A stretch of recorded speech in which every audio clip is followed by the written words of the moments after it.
In fact, you might be feeling a little down, rather like Callum, or perhaps it was your first day back at work, the weather's rubbish, let's face it, and the New Year's resolutions are testing your resolve. Mine are.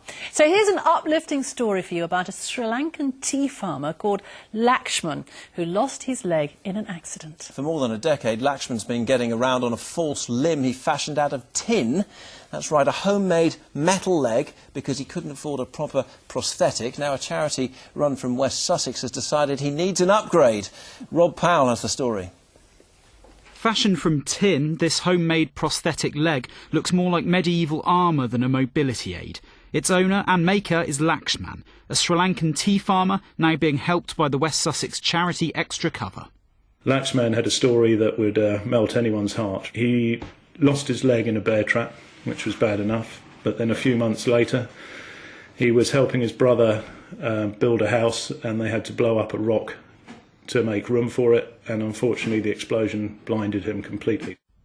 Lakshman's wife and teenage son are both also disabled. The three of them live together in one room, supported by Lakshman's tea picking and brush making, all carried out with no eyesight and a homemade leg. There's a foot that you can, that's very popular in Asia, called a Jaipur foot, which is a rubber foot, which is for a lot of people who've lost their feet in mines and explosions and that sort of thing.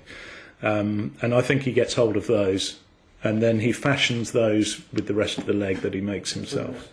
Now Matthew, his family and his charity are raising money to get Lakshman a new leg and a new home. Matthew set up the charity Extra Cover after the Boxing Day tsunami. Sri Lanka has special significance. His son Ben had been playing cricket on the island just 3 days before the tsunami hit.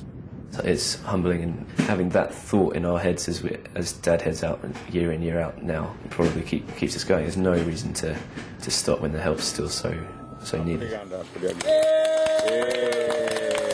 And they're not going to stop.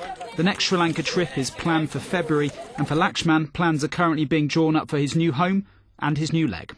The poor people in Sri Lanka are as poor as anywhere in the world, but they do make you think, what have we got to worry about? I mean, Lakshman certainly has made us feel that more than anyone.